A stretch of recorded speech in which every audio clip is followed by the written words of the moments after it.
Bonjour à tous. Aujourd'hui, recevoir sa justice.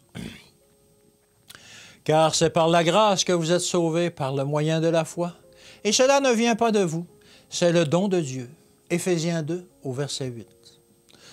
Nous qui avons déchu en transgressant la loi de Dieu, avons un avocat auprès du Père, Jésus-Christ le juste. La porte est ouverte à tous ceux qui veulent se préparer pour le second avènement du Sauveur, afin qu'au moment de sa venue, nous puissions être justifiés, ayant rejeté le mal et ayant vaincu, purifiés par le sang du Christ. Par l'intercession du Christ, l'image de Dieu est restaurée dans la pensée, dans le cœur et le caractère. Par le sang du Fils unique de Dieu, nous avons la rédemption. Nous devons honorer Dieu dans ce monde et nous détourner de tout ce qui pourrait, d'une façon ou d'une autre, nous tenter de déshonorer notre Rédempteur. Nous avons en Christ le modèle de toute justice. Il s'est engagé à être notre guide, notre protecteur et notre maître. Nous sommes des transgresseurs de la loi de Dieu. Notre seul espoir de salut était que le Christ prenne sur lui la faute de nos péchés, supportant sur le bois la peine de la transgression dans son propre corps. Il s'est offert pleinement en sacrifice, et par cette offrande a permis que nous vivions en obéissant au commandement de Dieu. Nous sommes appelés à devenir des sujets loyaux, ayant une religion pure et sans tache, ne dépendant que du seul grand principe, qui est celui-ci, c'est par la grâce que vous êtes sauvés, par le moyen de la foi.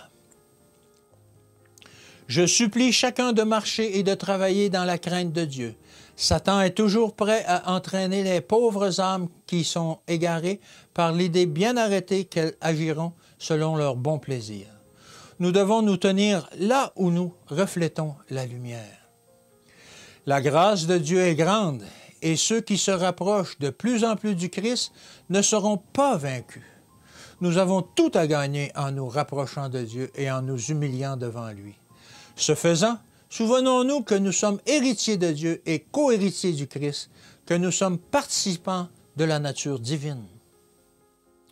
Je le dis à tous, n'entretenez aucune pensée ou aucun sentiment impur.